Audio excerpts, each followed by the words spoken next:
All right, we are live on Facebook and we're recording. Dr. John Mercer, Chair of the Department of Kinesiology and Nutrition Sciences. I got co-host Ted Gerard, Faculty in Kinesiology and Nutrition Science and Program Director of the Athletic Training Education Program. Hey Ted, how's it going? It's good, man. It's Wednesday night. We got another Behind the V-Day, our third one. So this is kind of exciting. Yeah. So we're very, very fortunate to have Dr. Graham McGinnis with us tonight. So how are you doing, Graham? I'm doing well, thanks. How are you guys? Yeah, good. A little bit of a windy day out there in Vegas today, but we survived it. Made it home in one piece. Were you guys on the bike today? I rode it outside today. It was a little rough, but that's okay. John, I rode inside because John rode inside. I had to get up early. I was on my bike by about 5:30. So it's an early one. How about you, Graham? Did you get on the bike today? I did not. No. So a little bit today. So for those that don't know, Dr. McGinnis is training for his first full Ironman, and so that's kind of exciting. So the first question I have for you is what's the story behind you deciding to do a full Ironman? Okay.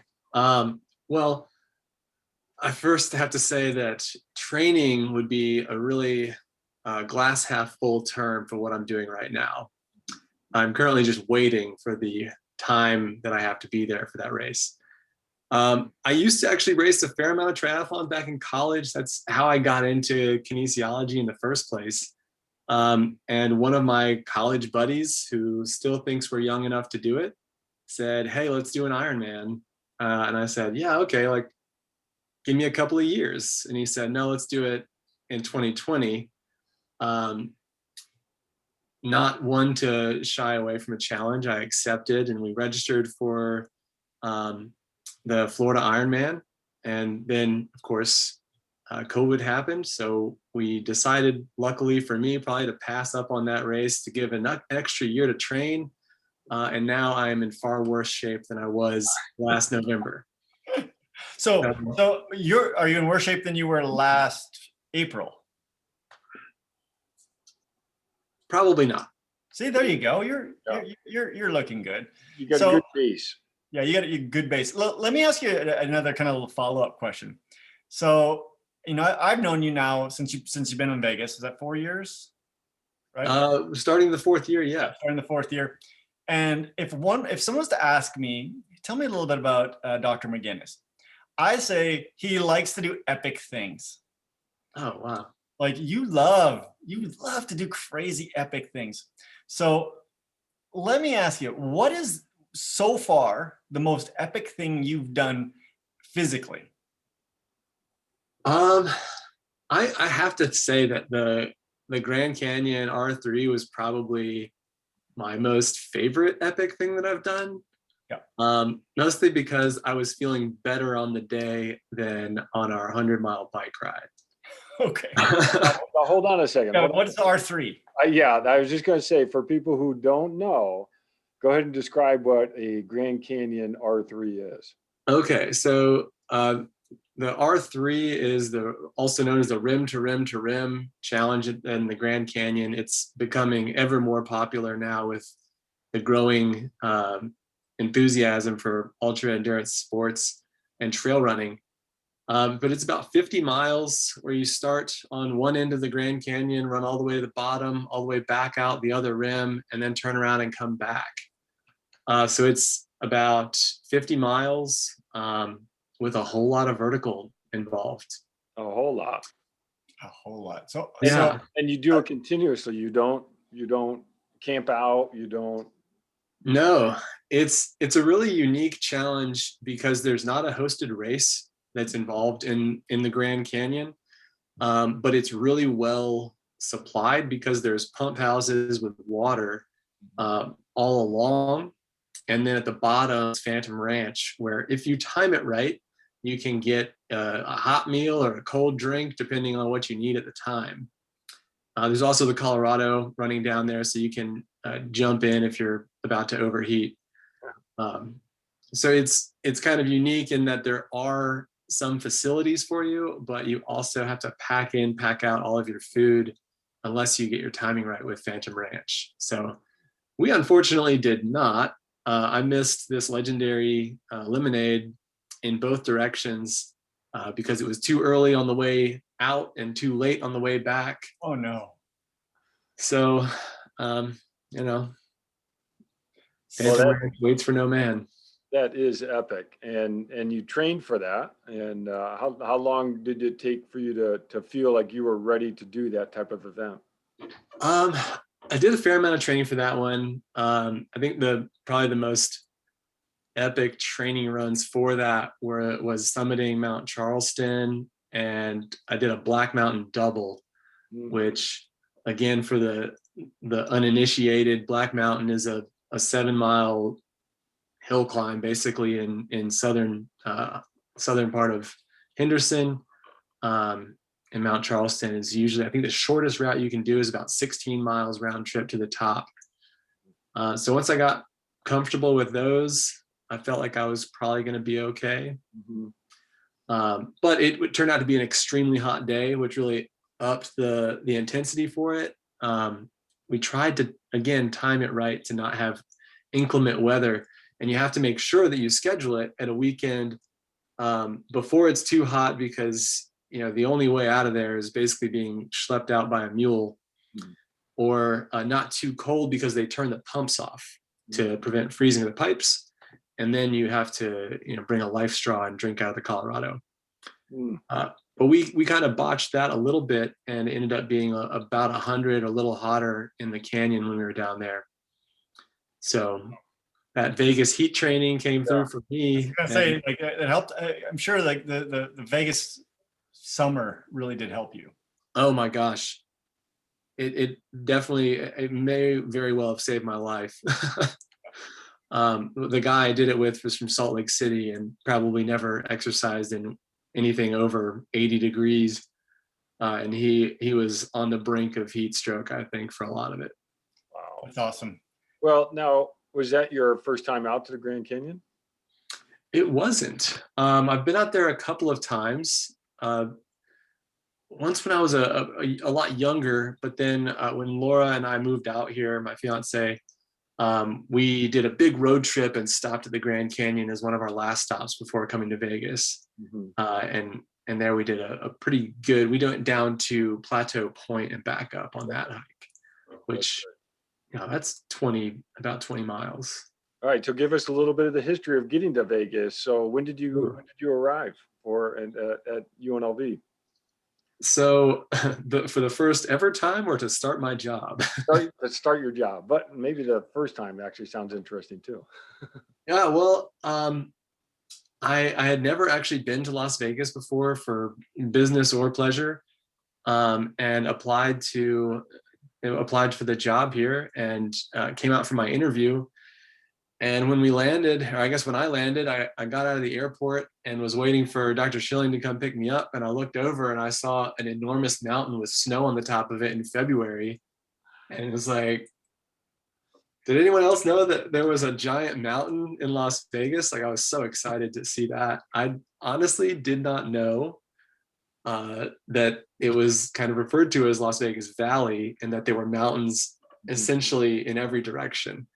And I absolutely love mountains, so that was a pleasant surprise when I landed.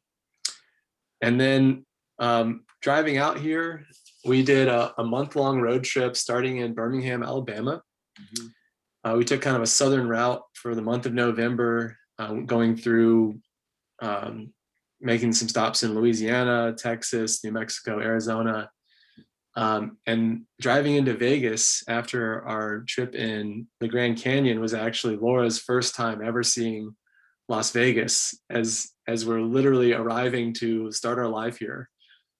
So we kind of crested the hill in the southeast after you get over the Hoover Dam, and you see just the lights and the enormity of Las Vegas Valley. It was a really pretty experience. I like that. It was sentimental to me. Very unique. So where were you, and what was your background as you came into UNLV? So I was finishing up my postdoctoral training at University of Alabama in Birmingham, working in the cardiovascular disease division, spending the last 3 years there working on a project about circadian rhythms and how these genes that regulate the circadian rhythm, or how your body perceives time, how they regulate cardiovascular health and function, and what happens when you essentially what happens when you mess up the circadian rhythm and how bad that can be for the heart. And yeah, so finished my time in Birmingham, started the faculty position in January of 2018. So it's the beginning of my 4th year here. And how much did you think about circadian rhythms on your R3? Yeah. Yeah. How many research projects came out of that? A lot of thought went into that because, I traveled a time zone over to start. We got up in the middle of the night to start. We were at it all day. It was a mess. So yeah, in the back of my mind, I've always kind of thought about and wanted to do an ultra endurance circadian rhythm project, but there's so much going on in the body during these 24+ hour efforts that the thought of looking at the data and just seeing error bars is kind of a haunting thought to me. Have you done something like that that's like 24 hours straight? My first 50 miler was not, I didn't do 24 hours, but my brother, I was support crew for him in his first 100 miler. So I think he did about 30, maybe 33, 34 hours for his first 100 miler. And I just joined for the last 50. And that was a unique experience because I didn't stay up for 24 hours straight because I had flown in the day before. But again, from a circadian rhythms perspective, I flew from Las Vegas to North Carolina, drove a couple of hours to the mountains in North Carolina, and it ended up joining up when he hit mile 50, which was 11 p.m. And you're traveling all day, pretty much? Yeah. Wow. I think I'd taken a red eye, actually. So I got a couple hours of sleep. Yeah, and then started a 50 miler at 11 p.m., just going straight into the woods. You're a walking experiment in your own idea. Should have had an EKG on you the entire time. Yeah, it would have been a wreck. Wait a second. I think I heard you say for your first 50 miler. How many 50 milers have you done? And I actually have to say I'm wrong in saying that. I've done 3 50-mile efforts. The first one was, again, a friend of mine said, when I was leaving Birmingham, he said, let's kind of go out with a bang here and do a 50 miler. And I said, sure, why not? And I had my longest run prior to that was a 12 miler the weekend before, trying to preview the course. And it was a very, very bad experience. A lesson to anyone listening, it's hot and humid in Alabama. And if you don't religiously hydrate and monitor your nutrition, you will end up cramping out in every direction you possibly can. So I ended up getting cramps in my quads and hamstrings at the same time, cramps in my tibialis anterior and my calves at the same time. So I didn't know. Locked up. Well, the upper legs and lower legs were at different times. Oh. But when my calves and tib anterior cramped up together, I didn't know whether to plantar flex or dorsiflex. Either way, it was miserable. It got so bad that even my forearms and hands were cramping. I was using poles. And you decided to do this again? I did. And the second time was so much better. I think partly because of the temperature and also because I just joined into the nutrition and hydration plan of the guys that were doing 100 miles. And they had alarms set. They were reminding each other, say, take salt this hour, do this, do that. And I just started eating what they did. And it was much, much better. And also they were already 50 miles in, so we were going very slow. So you talked about, you had mentioned that triathlon sort of led into your academic career, and clearly I see your epic events here connected to what you do research wise. But how did you get into the path that you're on?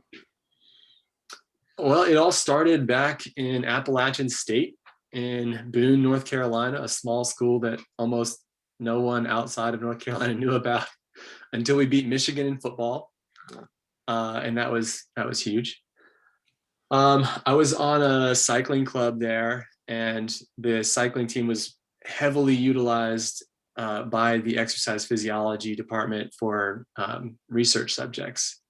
They were doing a lot of performance studies, some DoD funded supplement studies, and I just started volunteering to make a little bit of side money actually. And I was pre-med, thinking that this was just an easy way to get a couple extra bucks, and then just saw how the research was going and getting to participate in it. Thought, wow, this is just so exciting. Let me volunteer a little bit in the lab. Got some time volunteering, eventually got a paid position, and just totally shifted and just loved the exercise physiology field ever since then. Awesome. I think, I advocate to my students all the time, get involved in a research project. If you fit the criteria, the population, or if you ever have the chance to volunteer as a subject or volunteer as a researcher, it's so much fun. And I think that, one of the things you said was really interesting is about you got paid. Right? And, well, I think, but if you think about it for an undergraduate student, right? If you could get $30, $40, like it maybe, it's worth your while as well. So the study that caught my attention was actually, it was, I don't know if you guys are familiar with quercetin. Of course, I got a bottle of it sitting right over there. Of course.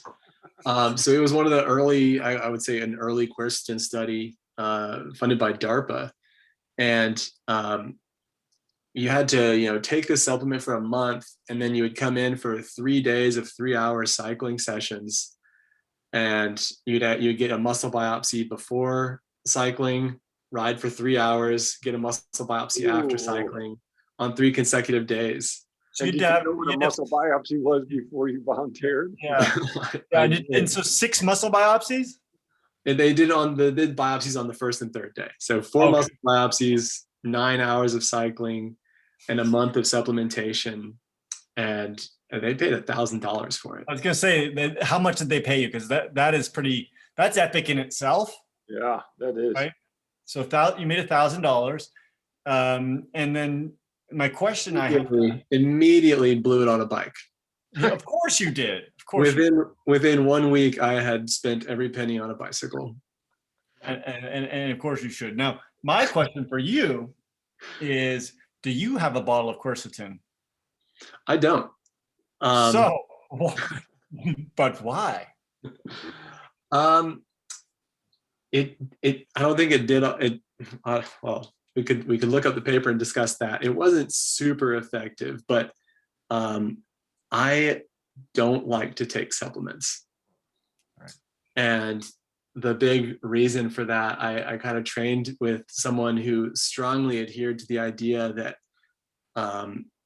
that experiencing oxidative stress or little micro stressors and eustress allows the body to adapt.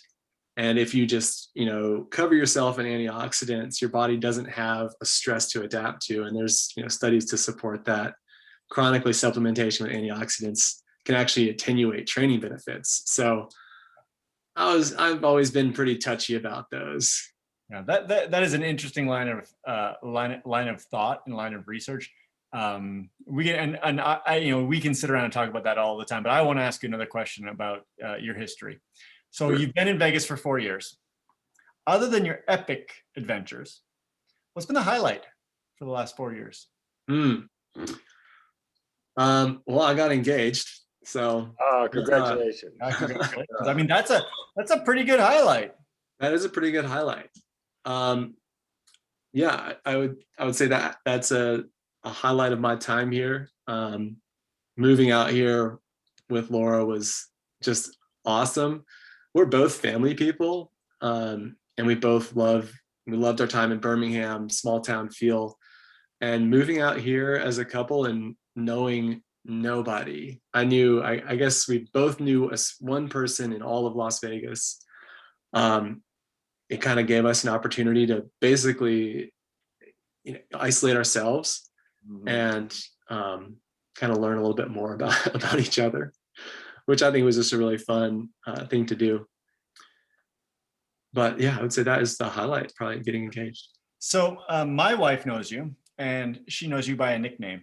Are you willing to share that nickname and tell us the backstory? I don't know the nickname. She knows me by it. What nickname have you been calling me behind my back? She calls it to you 102 Jams. Is that the name? My nickname is 102 Jams. Something like this. Am I wrong? I don't know. Maybe. If she calls it, I don't think she's called me that to my face. So you told me the story. I gotta admit, it was after 100 miles of bike riding and oh gosh, you almost dying, that you told us the story about your nickname of 102 Jams when you were young. No, this is not true. I don't know if I've ever been called 102 Jams prior to this moment. Okay. I'd gladly take it. Now I'm embarrassed. The interviewer, I was trying to pull something. 102 Jams was the local rap station that I grew up on. See, so there has to be something, or how would I know that? Yeah. And how would Marie, that's how she refers to you. Oh, you going bike riding with 102 Jams? Okay, cool. Yeah, and I think that ride, did it end up being 102? That's what it was. It ended up being 102 miles. And it was jamming quite possibly one of the lowest moments of my life. You want to tell us that story really quickly of how my wife saved your life? Yeah, sure. So again, thinking of this was, I think, John, this was your creation for Epic October. It came out of a conversation Ted and I had. I don't remember how we ended up landing on that phrase, but it was it got some good attention. That was a lot of fun. Yeah, the challenge that I was interested in doing was a 100-mile ride, and I wanted to start at Lake Mead, which is not quite the lowest point accessible. I think, John, you take credit for going from the lowest to highest. I didn't want to go out over Hoover Dam though. So we started at Lake Mead and rode to the lodge at the top of Mount Charleston. And Ted accompanied me, mostly looking over his shoulder, wondering if I was still trying to draft off of him. And yeah, the morning started off great. We got out of the lake. We were in the rolling section, got out to Blue Diamond, and it was going fine. It started getting really hot, though. It started getting really hot. It was getting hotter than I wanted it to get. We got up to your house, and I was noticing that I was definitely not where I wanted to be. And we were about to start the most epic part of that challenge. And you were switching to your road bike at that time. So things were about to get better for you. Yes. For people who don't know, that is a real tremendous bike ride to start Lake Mead and go up to the lodge. Just a lot of people start at the highway and go up to the lodge, and that's usually enough. And going through the Red Rock area is pretty amazing. So you do all these challenges. Obviously, this is ingrained in you, and this is what you do. I'm curious how you translate this over to your teaching. So when a student takes your class, I'm just curious as to what are some of the things you try to get across? Obviously, it's content of the subject matter, but what else do you work with students on? That's a great question. I feel like I have almost completely separated my academic life and my exercise life, with the exception that they're both exercise physiology. Yeah. Like I said, I don't do a great job of controlling my own circadian rhythm, even though I consider myself a circadian rhythm researcher. And gosh, when I was getting my PhD in exercise physiology, I was in the worst shape of my life. So within the classroom, it's kind of hard to, I guess, translate some of those activities. So the class that I teach is clinical exercise physiology. We talk a lot about chronic conditions. And I guess you can't see it in the back, but I brought the ECG cart home to teach remotely and do an ECG demo. And when I did the ECG demo for my class, it actually coincided with the day after the Grand Canyon R3. And I did an EKG on myself in the demo. And I was looking at the data. I was just like, we're going to flash to an old picture of a healthy EKG because and my resting heart rate was like 80 something. There was some deviations in some of the waveforms. And I was like, wow. this isn't good resting data. That's you're like I said, you're your own experiment. That's neat. Yeah, it would be, yeah, I would say so. So what do you, when a student takes one of your classes, what are some things that you hope they get out of your class? I think one of the most important things I try to drill home to students is deductive reasoning or deductive thinking. I always talk about kind of the Sherlock Holmes approach of ruling out all possible answers and being left with the only possible conclusion. And I always find that, we'll do the first test in my class or the first quiz and people will say, oh, I didn't really do as well as I thought. And I said, you'll do better on the next ones. And, we kind of talk about how to go through a test, be it my class or any other test. This is, skills that hopefully will help them out later on. And just breaking down everything to its simplest form, approaching things deductively instead of jumping for the right answer, ruling out 3 or 4 wrong answers and being left with one answer that can't be wrong. The other thing I always get on a soapbox and talk about, since my class is clinical, we talk about a lot of tests, a lot of test results. And I always say that life isn't like a medical drama. It's not like an episode of House where anytime you see a test, there's something wrong. In fact, probably the majority of the times there will be a lot of normal values. So I ask a lot of questions about a test to detect pathology and give hypothetical results that are totally normal. And it psychs out some people to say, oh, this test is about detecting an arrhythmia, so I'm going to find an arrhythmia for an answer. But, sometimes it's just a normal EKG or something like that. So those are the skills that will, hopefully apply to the rest of life or test taking or critical thinking is rule out everything until you're left with the best answer. And sometimes there's nothing wrong. Don't always look for things that are wrong. Oh, that's a great message. I love it. I'm trying to, I'm also thinking how you're applying that in your epic endurance events. But what I'm hearing so far is you're not ruling out any of these epic events that have been really, you're doing muscle biopsies, you're doing these 50 milers. And okay, so I did miss, which Ironman are you on target for right now? I am registered for Ironman Florida.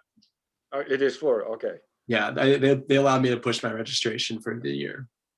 Awesome. Which they still actually had. They still had Ironman this past year, and I just didn't feel like it was the time. And do you have any other epic adventures? That was my question. Yeah. Oh, sorry. No, that's good because he told me about one, and I don't know if he's still on for it. So. Yeah, well, it's starting to get hot, so I'm gonna have to start. But I still think there's too much snow on one of those peaks. If that's the.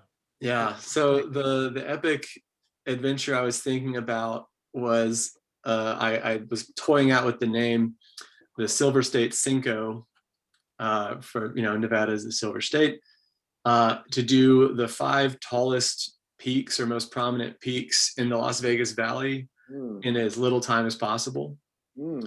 So that would be doing Mount Charleston to the west. I actually don't even know the name of the mountain to the north. Ted, do you remember? The Sheep Mountain Range. I don't know the Sheep Mountain Range up north. A little one that's deceivingly difficult to me is Frenchman Peak to the east. It's only 4.5 miles round trip, but it's just a stair climber. Black Mountain to the southeast, and then Potosi in the southwest.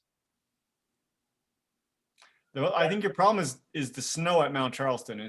I've heard it's pretty deep right now. Deceiving because it looks like there's just a teeny bit left. I think you're going to have to wait a few more weeks to make that attempt. I've been watching people that I know that go up there a lot on Strava, and nobody's going up yet. Yeah, I think that it'll be finding the right time again where it's not too hot to do Frenchman, and it's not too cold to do Charleston. Yeah. Well, that sounds pretty awesome. So when you're ready to do it, you certainly need to let us know, and we'll alter. We'll come out with our GoPros. Yeah. All right. So this has been great, Graham. I really appreciate it. And I have learned more about your epic adventures. I did not know all this. Ted, I know you knew more about this, but have you learned something about Graham that we didn't already know? Well, I thought he had this nickname. There you go. My wife has been referring to him. He's got it now. He's got it now. I'll have to tell everyone back home that my new nickname is 102 Jams. I thought you were going to say Graham Cracker or something. So that was definitely that was something I didn't know about the muscle biopsies either. Yeah, you got paid $1,000 for 4 muscle biopsies. It seems like a bargain. I don't know how they take a lot of muscle in those muscle biopsies. Oh, a bargain for them. Oh yeah, that not for him. Yeah, I like to think that's why my legs are so skinny. I like to do a lot of crazy things in the lab and be tested on things, but I don't think 4 muscle biopsies sounds like. I might do 1. Yeah, but I think 4 would be pushing me over the edge. That's pretty intense. Graham, this has been great. Thanks so much for joining us behind the Vita. So this has really been good to hear more about your story, about how you get to UNLV, some of your background, and some of the adventures that you do. So thank you. Yeah, thanks for having me. All right. Thank you.